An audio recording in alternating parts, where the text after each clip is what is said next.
Saludos a todos y cada uno de mis hermanos y hermanas en Cristo Jesús de la clase Rosa de Sarón, y también a demás hermanos y amigos y familiares y visitantes que nos ven a través de nuestro canal Pip Juárez en YouTube, igualmente también así en la página de Facebook. Sean todos bienvenidos a esta clase de escuela dominical bíblica, hermanos, bíblica. Hago énfasis en esa palabra porque pues hay muchos enseñando por ahí, divagando en especulaciones y conjeturas que no son bíblicas, y aquí procuramos ser lo más bíblicos posible. Y bueno, sean todos bienvenidos nuevamente, y a nombre de nuestro hermano César Sánchez, el titular de nuestra clase, y también a su servidor Fernando Franco. Y hermanos, hoy vamos a terminar una serie de temas de la revista, 6 temas que hemos estado cubriendo, y el tema general, como lo recuerdan, son sin duda 6 cosas de las que podemos estar seguros. Y ya cubrimos que podemos estar seguros del perdón de Dios, obviamente, también seguros de la relación, seguros de la verdad, seguros de la victoria, seguros del amor de Dios. Y hoy, por último, de esta serie de temas, seguros de la salvación. Seguros de la salvación. Este es un tema controversial, hermanos, en cuanto a que hay diferentes posturas, opiniones, creencias en torno a la salvación, que si es segura, que si no es segura, que si es temporal, que si es condicional, etcétera, etcétera. Hay varias posturas. Nuestra postura es clara y la vamos a estar viendo aquí. De hecho, pues el mismo tema, el título lo sugiere: seguros de nuestra salvación. Por lo tanto, adelantando, vamos a ver el análisis bíblico basado en 1 de Juan, capítulo 5, de que precisamente el lenguaje es muy claro, muy claro, y no deja lugar a dudas de que la salvación es segura. Los argumentos están ahí mismo presentados de una manera muy clara. No se trata, como les he dicho muchas veces, de que creamos que sabemos mucho, de que, y les he dicho también a ustedes, no se dejen apantallar o impactar por títulos académicos muy rimbombantes. O sea, no se trata de eso. Los seguidores de Jesús, la mayoría eran gente del pueblo, que no tenían acceso a una educación formal como la gente que tenía recursos en ese tiempo. Entonces, y así los escogió Dios. De hecho, hay porciones bíblicas que dice que Dios escogió así a lo pobre, a lo miserable, a lo que la gente podría hacerle el puchi. Eso escogió Dios para mostrar su grandeza. Y algunos podrán decir, ¿y por qué? ¿Por qué habrá sido así? Pues, la respuesta es muy sencilla, hermanos. Cuando lee uno la Biblia, entiende ya uno más cosas y se da uno cuenta de que cuando los hombres tienen, vamos a decir, recursos, y no me refiero solamente económicos, sino acceso a recursos, por ejemplo, de educación muy avanzada, de posición, de fama, de renombre, pueden llegar a cometer el grandísimo error, como algunos personajes bíblicos, de que al final van a pensar que las cosas que se lograron y que se hicieron fue por sus propios méritos, por sus propios medios. Entonces, precisamente para que Dios pueda callar a todos esos, precisamente Dios utiliza a los humildes, a los de poca educación. Ahora, no estoy diciendo que es una regla general de que todos los que hablan en nombre de Dios deben de ser humildes o de poca educación o nivel académico. No estoy diciendo eso. No es una regla. No es una regla. Y claro que hay excepciones, pero Lo que sí es bien establecido es que ya sea preparados o no, eso no es un impedimento para Dios de poder utilizar a las personas en cuanto a sus propósitos y sus planes, ¿sí? Por eso les digo todo esto, pero basado en el punto controversial de que algunos van a decir, no, es que yo veo que este versículo que... Miren, hermanos, siempre les he dicho yo a mis alumnos que no es cierto de que la Biblia es un misterio, que es un libro que te va a volver loco si lo lees, o como le dijeron a Pablo, las muchas letras te han vuelto loco. No. La palabra de Dios es clara. Que hay pasajes difíciles, sí, y esos pasajes difíciles no van a ser resueltos por tus títulos académicos, no van a ser resueltos por tu nivel de inteligencia o tu IQ. No, esos pasajes van a ser resueltos por el Espíritu Santo, el cual se da a los hombres sin hacer acepción de personas, si eres pobre o rico, o de poco grado académico, o de mucho grado académico. Eso no tiene nada que ver. Con dedicación, hermanos, porque Dios sí pide eso de nosotros, que nos dediquemos, que nos esforcemos, que le dediquemos tiempo a Él y a su palabra, porque eso sí lo espera el Señor.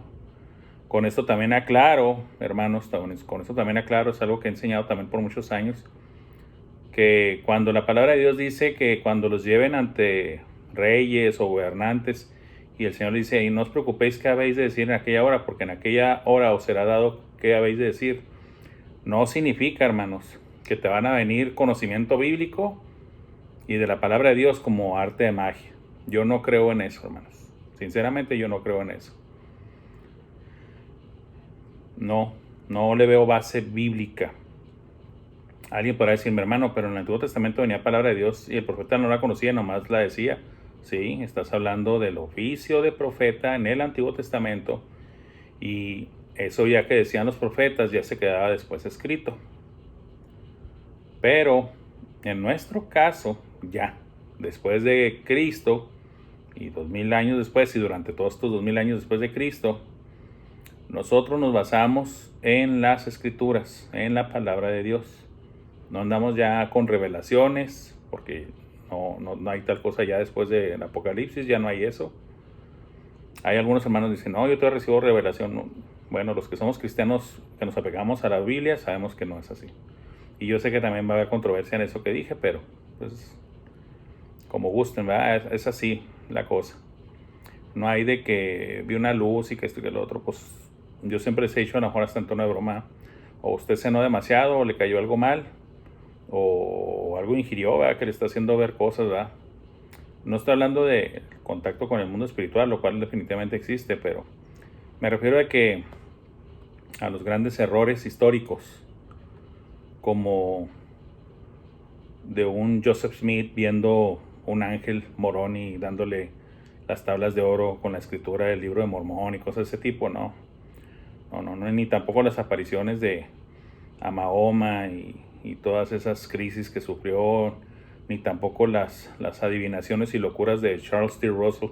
Olvídenlo, esos son errores históricos gravísimos, precisamente por andar creyendo cosas que no son bíblicas, ¿verdad?, por no basarse en la sencilla palabra de Dios. Y bueno, habiendo dicho todo eso, hermanos, vamos a basarnos en la palabra de Dios, ahora sí, sanamente, sana doctrina, con mente clara y respetando esa regla de oro. No me refiero a la de que trata a los demás como quiere ser tratado, sino a esa regla fundamental de que basándonos en lo que está en la palabra de Dios. Dios mismo dice, no le quites, no le añadas. No le quites, no le añadas. La palabra de Dios basta. No tiene que andarle uno quitando ni agregándolo uno, porque uno comete errores. Dios no comete errores. Y bueno, hermanos, iniciando con nuestro tema, y habiendo todo dicho esto como una introducción, vamos a ver de que, claro que sí podemos estar seguros de la salvación. Claro, también está que se deben de dar ciertas condiciones. No hay tales cosas como universalismo, no hay tales cosas como que todos los caminos llevan a Dios. Me refiero a los caminos religiosos, a que todas las posturas teológicas y religiosas llevan a... No. Ya una vez les dije en la clase que sí, efectivamente todos los caminos llevan a Dios, ¿verdad? Pero va a haber diferencia en cómo llegas a Dios, ¿verdad? Puede ser siendo salvo o siendo condenado. La palabra de Dios dice bien claramente, ¿verdad? Toda rodilla se doblará y toda lengua confesará que Jesucristo es Señor. ¿Sí? Entonces sí, en ese aspecto sí todos vamos a ir ante la presencia de Dios. Pero hablando en temas de salvación o perdición, para la salvación solamente hay un camino y una persona: Jesucristo. Punto. Lo he dicho anteriormente, que el cristianismo es exclusivista, sí. Porque nosotros lo hicimos así, no. Así lo hizo Dios. Dios designó que la salvación solamente es exclusivamente a través de su Hijo Cristo Jesús. Por medio de la fe en Él, por medio del arrepentimiento sincero de los hombres hacia Dios, es como se dan las condiciones para la salvación. ¿Sí? Nosotros somos vulnerables, frágiles, nos equivocamos, somos imperfectos, somos con naturaleza caída, pero en Dios encontramos las cosas seguras. Ya estudiamos 5 temas, 5 cosas de las que podemos estar seguros, y si se fijan, ninguna de ellas es por nosotros mismos, no, todo viene de parte de Dios. Vámonos allá a la palabra de Dios en 1 de Juan capítulo 5, hermanos. Vamos a estar cubriendo, si quieren estar ahí delimitándolo, versículos del 1 al 5, del 11 al 13, el 18 al 21, en 1 de Juan capítulo 5. Y vamos analizando esto, hermanos. Dice así la palabra de Dios: todo aquel que cree que Jesús es el Cristo es nacido de Dios. Y todo aquel que ama al que engendró, ama también al que ha sido engendrado por él. En esto conocemos que amamos a los hijos de Dios, cuando amamos a Dios y guardamos sus mandamientos. Pues este es el amor a Dios, que guardemos sus mandamientos, y sus mandamientos no son gravosos. Porque todo lo que es nacido de Dios vence al mundo, y esta es la victoria que ha vencido al mundo, nuestra fe. ¿Quién es el que vence al mundo sino el que cree que Jesús es el Hijo de Dios? Vamos a analizar cada una de las porciones de esta parte bíblica, hermanos, cada una de las partes que forman este pasaje bíblico. Y quiero aclarar que cuando leemos aquí en la Escritura del creer, es un sinónimo de fe. ¿Qué estoy diciendo con esto? Que no es el simple creer, vamos a decirlo así para que me entiendan, intelectual, de aquí, de la cabeza. ¿Sí? Y cuando digo para que me entiendan, hermano, no es que dude yo de que me entiendan, sino para que quede bien grabado en sus mentes la diferencia, sobre todo para hermanos que tal vez puedan ser nuevos o que apenas están empezando a ver clases bíblicas. Cuando hablamos en lenguaje bíblico, el creer se refiere realmente a fe, ¿sí? A fe. Y la fe va más allá de una simple creencia intelectual, ¿sí? Yo podría decirles a mi manera de que realmente lo otro, o sea, el creer intelectualmente, es básicamente como un tipo de conocimiento. Ahí lo traes en tu cabeza, ¿sí? Y puedes darle cierto nivel de credibilidad. ¿Cuánto? Pues depende de cada persona. Pero eso no es fe, ¿sí? La Biblia dice muy claramente lo que es la fe. Es pues la fe, la certeza de lo que se espera, la convicción de lo que no se ve. Eso es en Hebreos 11:1. La fe brinca los sentidos. La fe no se basa en lo que ve ni en lo que siente. Es una certeza, es una seguridad. ¿Y basado en qué? En la palabra de Dios. ¿Que cómo lo sé? Porque la Biblia dice, la fe es por el oír, ¿verdad? Por el oír la palabra de Dios. Entonces, es esa fe que, vamos a decirlo así, que es en el corazón, y no me refiero al corazón físico, me refiero al corazón proverbial, ¿verdad? Al alma, a la persona en sí misma, ¿sí? Creer. Por eso cuando dicen amarás al Señor tu Dios con todas tus fuerzas, con toda tu mente, con toda tu alma, con todo tu corazón, con todo tu ser, lo que eres tú, quien piensas, lo que sientes, lo que crees, pero en la parte espiritual, no meramente en la mental. ¿Por qué digo todo esto?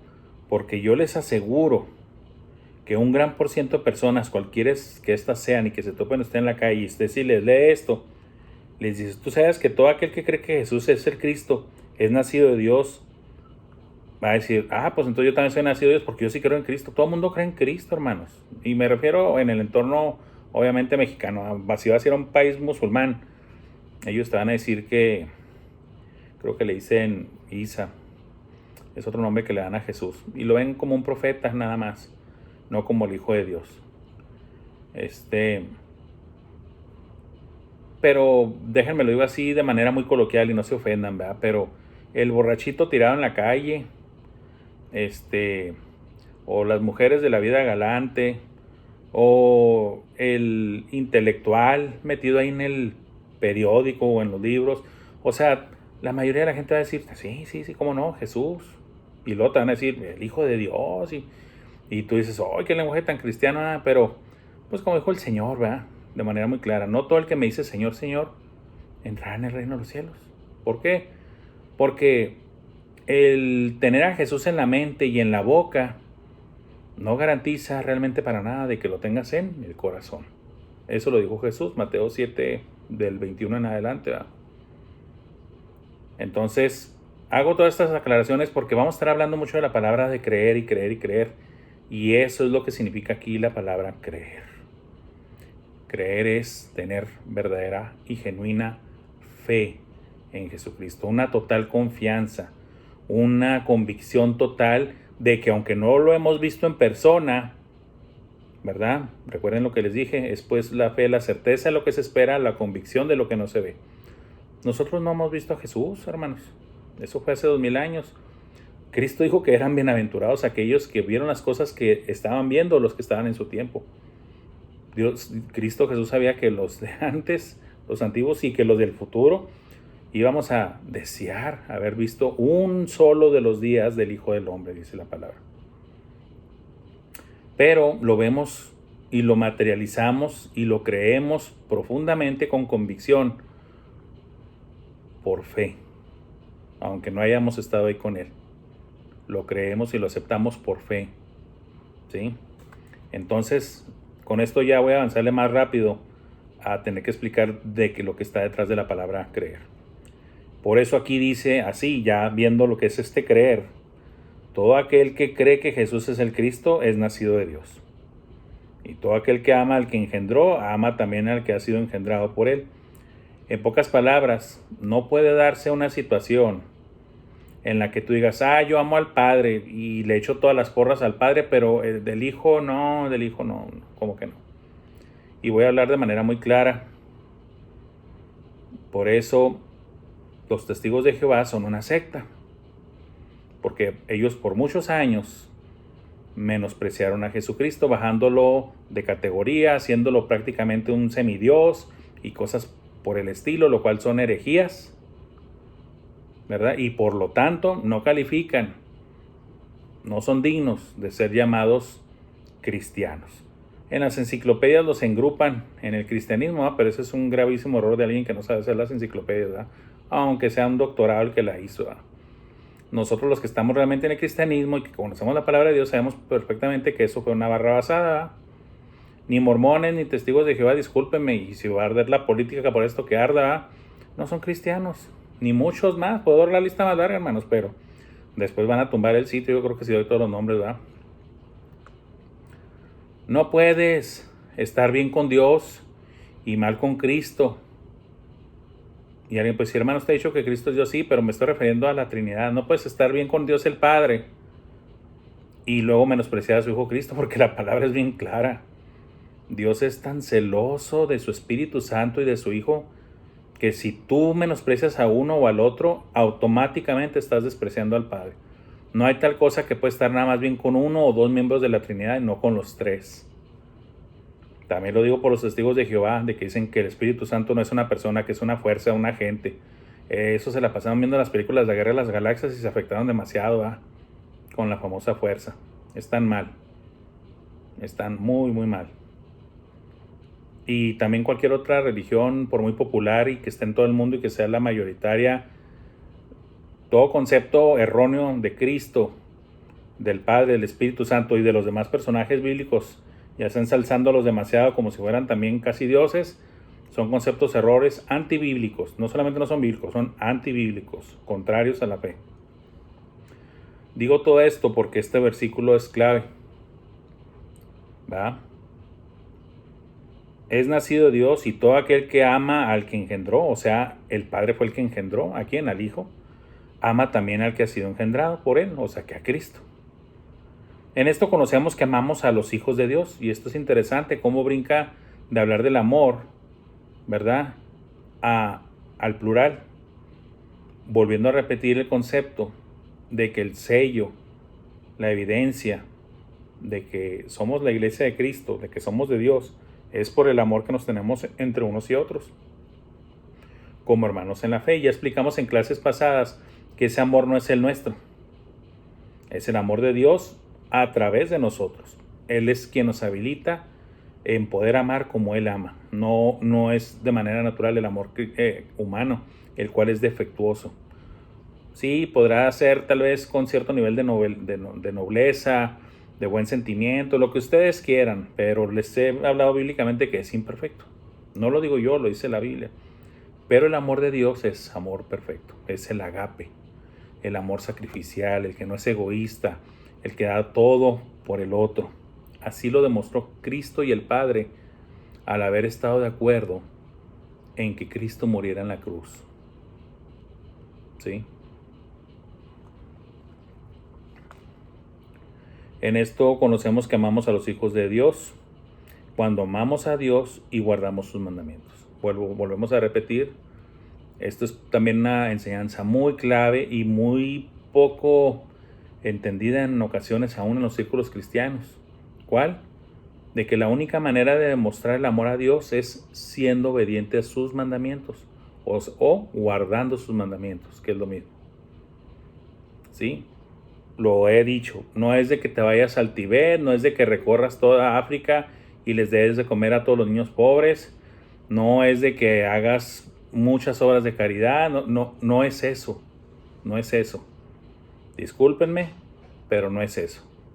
El amor a Dios se manifiesta a través de la obediencia a sus mandamientos. Esa regla la puso Dios, no nosotros los hombres, la puso Dios. Y Juan la repite varias veces, ya lo hemos visto, hermanos, ya a estas alturas que hemos cubierto los 5 temas y ahora el sexto, podemos recordar de que sí, esto lo ha dicho Juan, y hicimos citas inclusive de los evangelios cuando Cristo dijo, si me amáis, guardad mis mandamientos. Esto viene de Dios, de Cristo mismo, no de nosotros. Pues este es el amor a Dios, que guardemos sus mandamientos, y sus mandamientos no son gravosos. ¿Qué significa esto? Porque muchos piensan y dicen, no, es que yo por eso no me vuelvo cristiano, porque no, me van a exigir esto, me van a exigir el otro, y que, pues aquí entonces habría una contradicción, lo cual no es, ¿verdad? Pero lo estoy diciendo retóricamente, porque aquí dice que sus mandamientos no son gravosos. Lo que el mundo puede decir, no, es que ya no me van a dejar emborracharme, ya no me van a dejar irme de vago, ya no me van a dejar ser maldiciente, o esto o el otro, y una larga lista, y aman tanto sus cosas el hombre que llega a ser tan, pues disculpen la palabra, no sé si decirla o no, pero insensato, voy a decir la palabra bíblica mejor, es tan insensato el pensamiento humano que, como dijimos una vez cuando hablábamos de Moisés, no más que Moisés no hizo eso, pero voy a sacar el texto para decir, los hombres, algunos, la mayoría, prefieren los deleites temporales del pecado en lugar de una buena relación con Dios. Lo primero, sí, te va a traer muchos deleites temporales, efímeros, de poca duración. ¿Qué es la vida del hombre? Dice la palabra, si no es como neblina, si no es como la hierba. O sea, ante los ojos de Dios y en forma real y comparativamente hablando contra la eternidad o miles de años, la vida del hombre es muy poquito tiempo. La mayoría escogen vivir ese poco tiempo en deleites, en pecado, y nunca tomaron la decisión personal de recibir en sus corazones a Cristo Jesús para vida eterna. Lo más valioso, dice la palabra de Dios, que tiene el hombre, en términos humanos hablando, dice la palabra de Dios que es el alma. Y en varios pasajes lo dice. Y Cristo mismo lo dijo. ¿Qué dará el hombre por su alma? ¿O de qué le servirá al hombre inclusive ganar todo el mundo? Y está diciendo todo el mundo, hermanos, literalmente. O sea, si ganas todos los títulos, todo el dinero, todas las propiedades, todos los placeres, ¿de qué le serviría al hombre ganar todo el mundo si perdiere su alma? O sea, el alma es más valiosa que todo eso junto. Pero hay gente que no lo ve así. Pero lo importante es ver qué es lo que piensa Dios de las cosas. Ni siquiera la opinión de nosotros los hombres es lo que importa, o inclusive de nosotros como maestros de escuela dominical. No, lo que importa es la opinión de Dios, la palabra de Dios, lo que Dios cree, declara, ¿sí? Porque todo lo que es nacido de Dios vence al mundo, y esta es la victoria que ha vencido al mundo, nuestra fe. ¿Quién es el que vence al mundo sino el que cree que Jesús es el Hijo de Dios?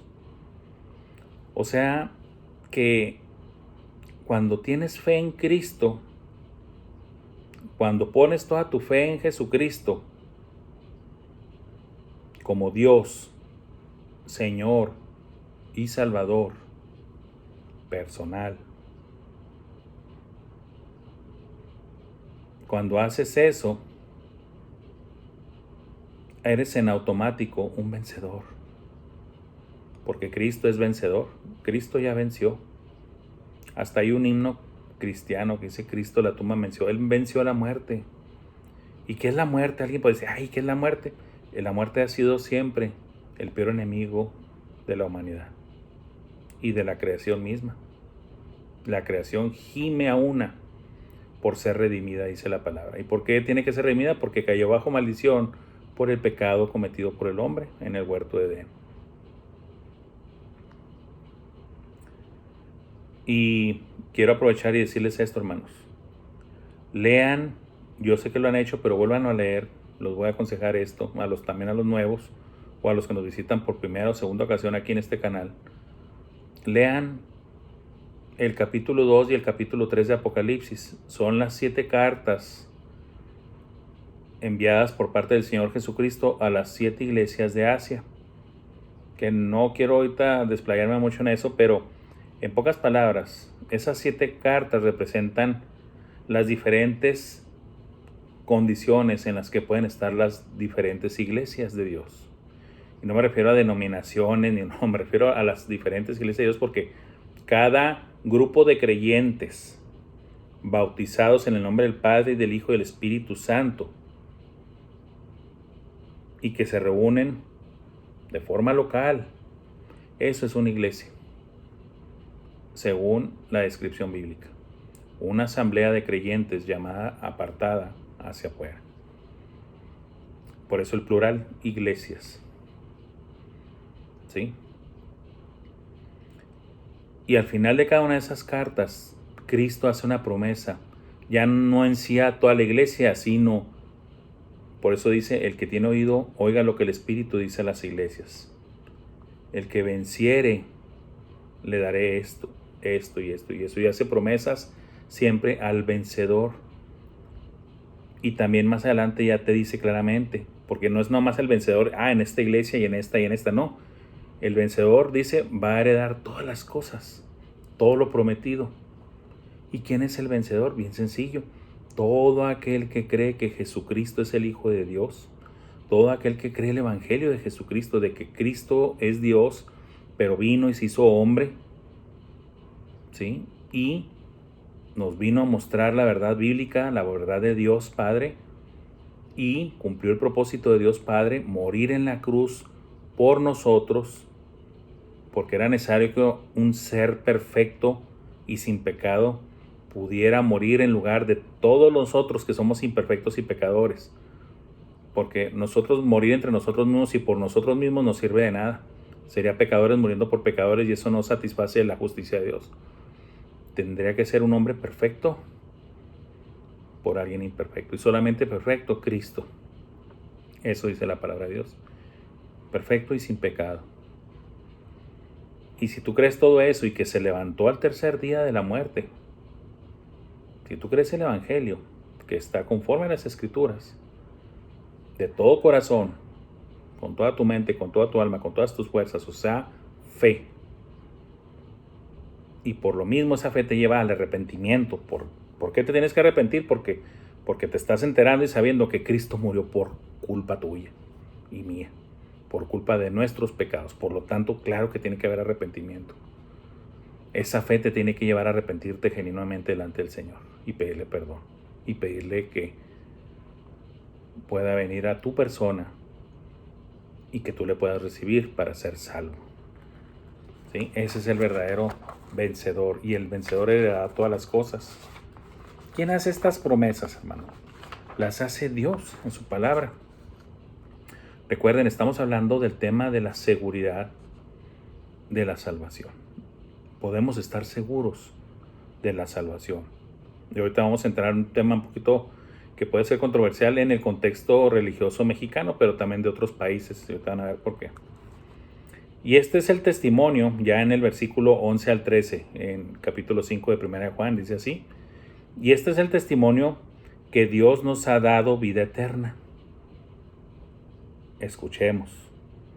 Y este es el testimonio que Dios nos ha dado vida eterna. Y esta vida está en su Hijo. El que tiene al Hijo tiene la vida. El que no tiene al Hijo de Dios no tiene la vida. Estas cosas os he escrito a vosotros que creéis en el nombre del Hijo de Dios, para que sepáis que tenéis vida eterna y para que creáis en el nombre del Hijo de Dios. Este lenguaje de Juan, hermanos y hermanas y amigos, y enemigos también, por si están escuchando, porque les encanta estar ahí espiando. Y no lo digo yo, lo dice la palabra de Dios, que eso es lo que hacen los hijos del diablo, ¿eh? No puede ser más claro. Juan está hablando inspirado por Dios, dice la palabra misma. No puede ser más claro.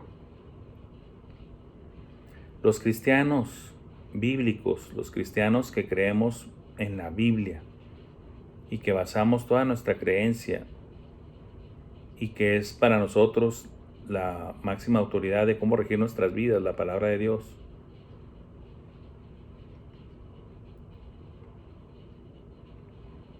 Para nosotros escuchar esto, número uno, es una gran inyección para alimentarnos y fortalecernos en nuestra fe y en la seguridad de la salvación. Porque el lenguaje es claro como el cristal.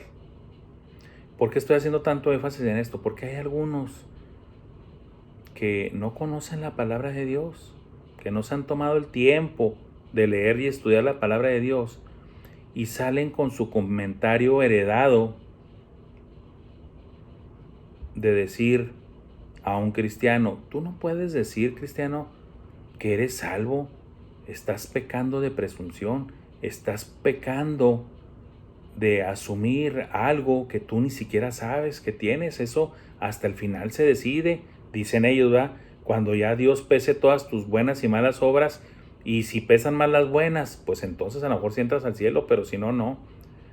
O sea, en pocas palabras, todo aquel que cree en una salvación basada en obras. En la Biblia, de Génesis a Apocalipsis, o sea, desde el primer libro hasta el último, nunca vas a encontrar, y sí, también lo voy a decir, ni tampoco en Santiago, capítulo 2, tampoco ahí viene de que la salvación sea por obras. Pónganse a estudiar, no sean flojos, pónganse a estudiar. No vas a encontrar jamás de que la salvación es por obras.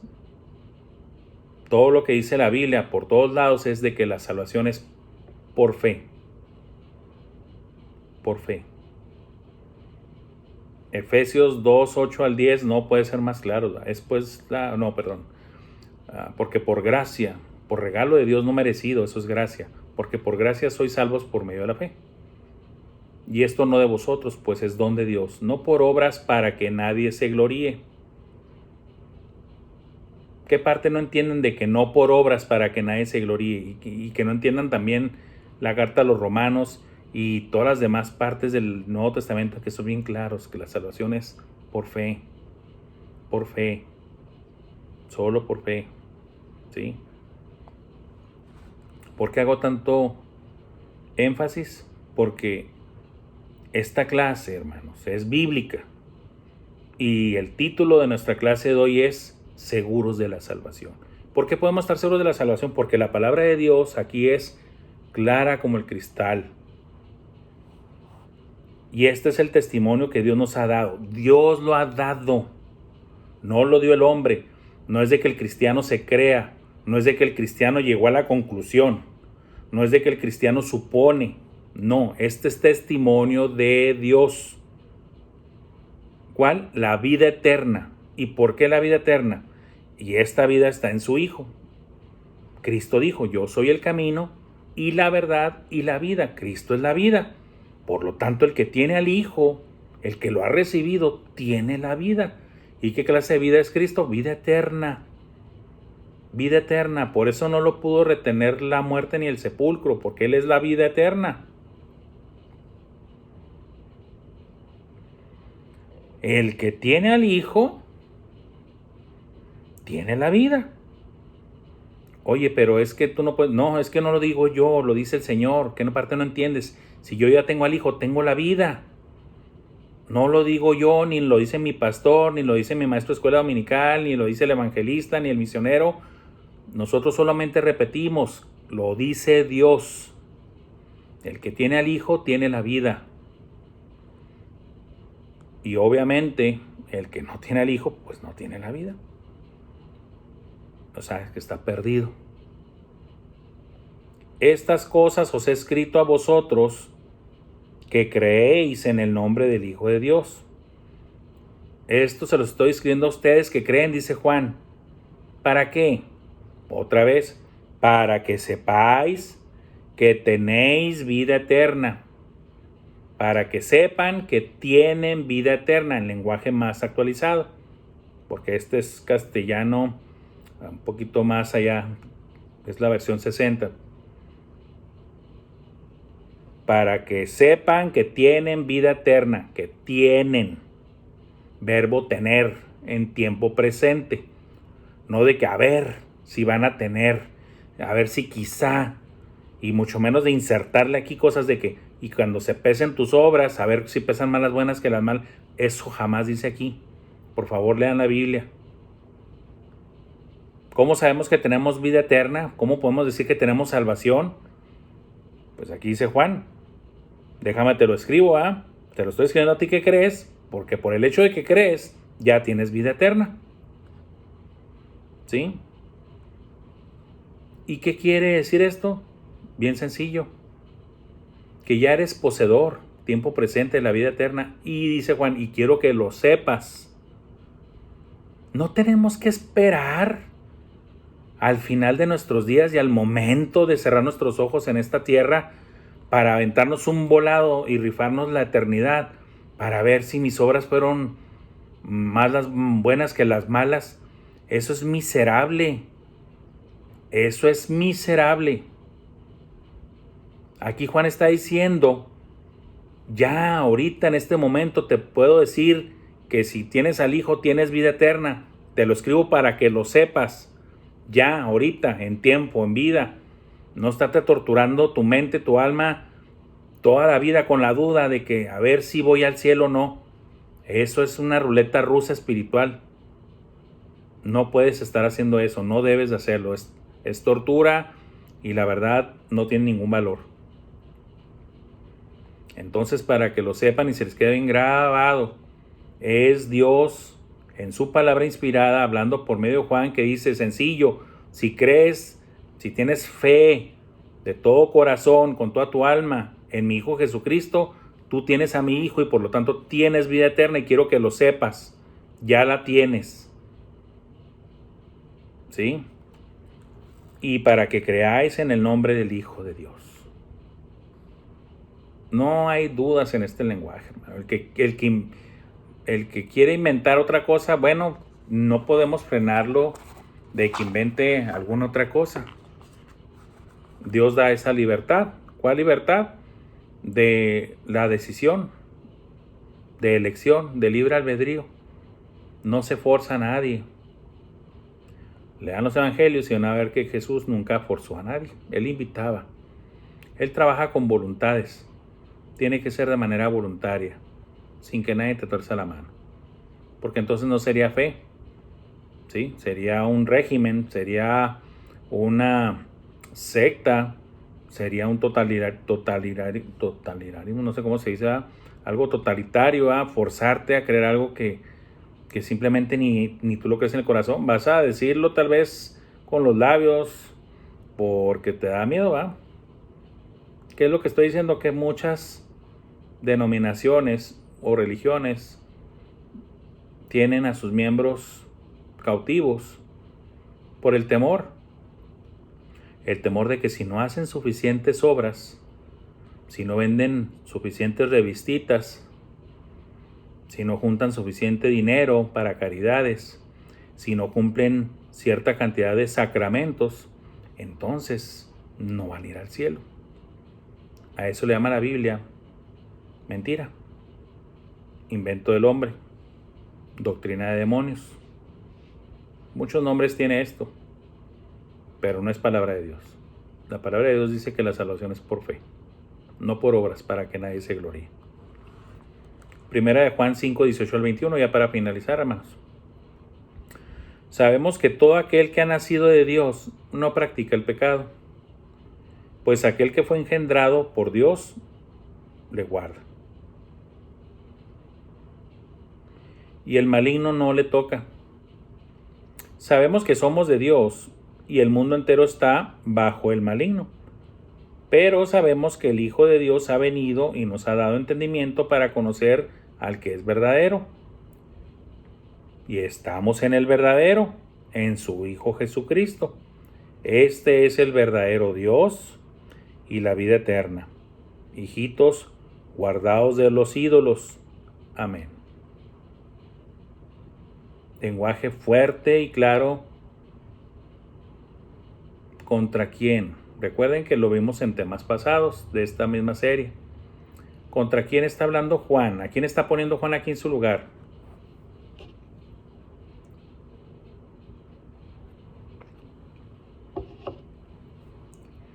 A todos esos hijos del diablo que estuvieron sentados con los demás miembros de la iglesia por mucho tiempo, tratando de esparcir su doctrina de demonios satánica, poniendo en duda a Cristo Jesús y su obra, ¿sí? Y queriendo hacer sentir mal a los verdaderos cristianos, y que ya en un punto ya no pudieron soportar estar ahí y mejor abandonaron la iglesia, o sea, la congregación. Todo eso ya lo cubrimos, ¿verdad? Y Juan les aclara diciendo, ya no se pongan tan tristes, hombre. Esos que salieron salieron para manifestarse de que no eran de nosotros. Estaban entre nosotros, pero no eran de nosotros. O sea, herejes, apóstatas, cizaña, basado en la parábola del trigo y la cizaña. O sea, hijos del diablo, porque los siembra el diablo en la obra del Señor. Y toda esta descripción que viene aquí es un saco a la medida para todos aquellos que tienen este tipo de creencias erradas y antibíblicas, igual que estos mismos en los tiempos de Juan, contra los cuales está hablando. Es sencillo, hermanos. Sabemos, como dice Juan aquí, que todo el que es nacido de Dios no practica el pecado. O sea, un verdadero hijo de Dios, el que tiene el Espíritu Santo, al Hijo y al Padre en su persona, en su ser, en su alma, en su corazón, también ha recibido la naturaleza de Dios.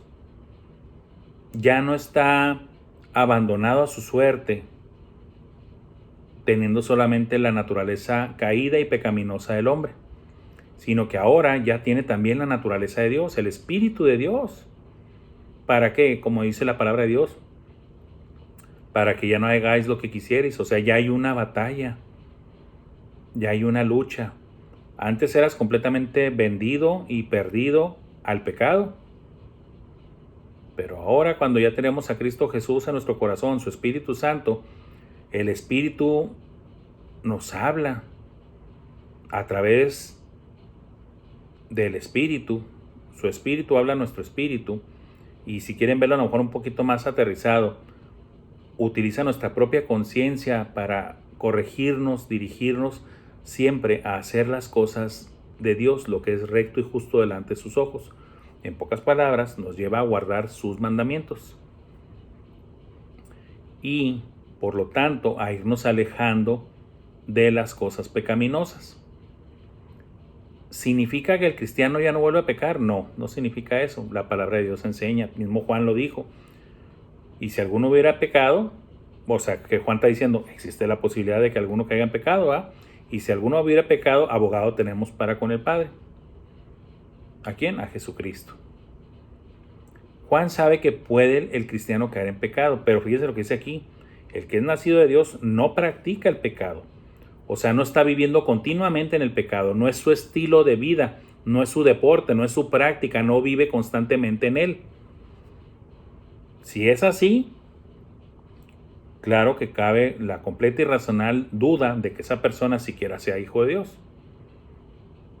¿Por qué? Porque lo dijo Cristo, por sus frutos los conoceréis. Cristo conoce el corazón. Ya lo he enseñado esto antes, pero lo vuelvo a repetir para aquellos que les haya quedado duda. Cristo, efectivamente Dios, es el que conoce los corazones y el alma de las personas. Pero a nosotros no nos dejó desarmados. Dijo que como ustedes, en pocas palabras, Cristo dijo, como ustedes no pueden ver eso, ustedes por sus frutos los conoceréis. El árbol bueno nada puede dar frutos malos y el árbol malo no puede dar frutos buenos. Fruto. Algo que se vuelve visible y permanente ahí. No nomás algo casual o efímero, sino que es algo que va creciendo, creciendo y creciendo, desarrollándose y manifestándose por completo en el árbol. O en este caso, la persona. ¿Y qué es lo que se va desarrollando y manteniendo y creciendo y manifestándose? Pues ya sea el fruto malo o el fruto bueno. Entonces, así nosotros, los hijos de Dios, podemos saber quiénes sí son y quiénes no. Yo sé que hay un tabú, una duda, un temor de decir, no, hermanos, que no, pues ¿cómo que no? Pues lea la palabra de Dios. La palabra de Dios dice claramente, o sea, hay que leer detenidamente, hermanos. Para aprender más de Dios hay que leer detenidamente. Muchos dicen en veces, no, es que hay muchas lagunas, hay muchas cosas que Dios no dijo. No, Dios dijo muchísimas cosas, nomás que usted no se toma el tiempo de leerlas detenidamente. Por eso Cristo dijo, escudriñad las escrituras. Escudriñad las escrituras, desmenúcenlas, deshébrenlas. Háganlas, cada cosita, vayan agarrándola, escárbenle, disfruten de todo lo que está ahí escondido. ¿Sí? Todo lo que está ahí. Porque dejará de estar escondido si usted va y busca la palabra de Dios. Está escondido porque usted no va y la busca, no le escarba, no le busca. No se trata de ser súper estudioso, no, hermanos. Dedicación nada más, darle el tiempo. Yo mismo puedo acusarme de eso, hermanos. Y cualquiera de nosotros yo creo que se puede acusar. Una vez les puse este comentario, este reto. Podemos ver, voy a hablar de manera muy general, como si fuéramos de todos, ¿verdad? Podemos ver tal vez partidos deportivos, películas, documentales, o leer muchos periódicos o libros o muchas cosas que no están relacionadas con Dios, y a la palabra de Dios le damos un mínimo de tiempo, pues así no vamos a aprender demasiado, hermanos, no vamos a aprender mucho. Vamos a saber de muchas otras cosas, ¿verdad? Pero no de Dios y su palabra, ¿sí? Seamos sinceros y honestos, hermanos. Muchos ponen pretextos, los inventan y ni quien se los crea, hombre. ¿Por qué? Porque a la luz de la palabra de Dios no se los podemos creer, ¿sí? Si Dios te da vida, te da salud, te da las 24 horas, igual que todos. Entonces, como hay algunos que sí pueden dedicarle horas, inclusive al estudio y a la oración, y nosotros decir, no, yo no tengo tiempo. No. Eso no es honesto, no es honesto para con Dios. Entonces sabemos que todo aquel que ha nacido de Dios no practica el pecado, pues aquel que fue engendrado por Dios le guarda. ¿Quién guarda? ¿Quién dije que es el que está pendiente de estarle? Pues Dios. Dios, porque Dios cuida a sus hijos. Dios sí es un buen padre, hermanos. Es el Padre perfecto, es el Padre por excelencia. Cristo alababa al Padre constantemente. Padre, te alabo, Padre, te agradezco. Y el maligno no le toca. ¿Por qué? Pues porque mayor es el que está con nosotros que el que está en el mundo, hermanos. Bien sencillo. ¿Sí? Dios es Dios. No hay otro Dios. No hay dioses, ni semidioses, ni esas cosas, hermanos. Dios solo hay uno. Y es todopoderoso. Es omnipotente, omnipresente. Es eterno. Ese es nuestro Dios. ¿Sí? Y ahorita viene algo muy interesante. Sabemos que somos de Dios y el mundo entero está bajo el maligno. Estas son las noticias más claras, ¿verdad? En pocas palabras, los verdaderos creyentes, y Cristo lo dijo claramente varias veces, somos los menos, y los perdidos, los del maligno, son los más. Es triste este dato, pero así es. No nos lo oculta el Señor, nos lo dice claramente. Pero, qué bueno que hay un pero, ¿va? Pero sabemos que el Hijo de Dios ha venido y nos ha dado entendimiento para conocer al que es verdadero.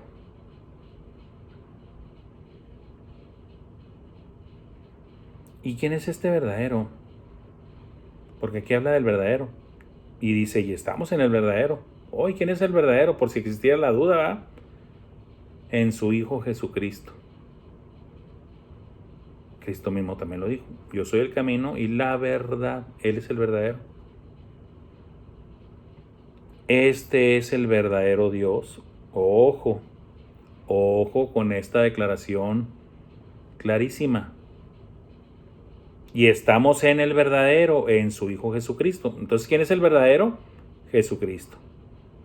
Y este es el verdadero Dios.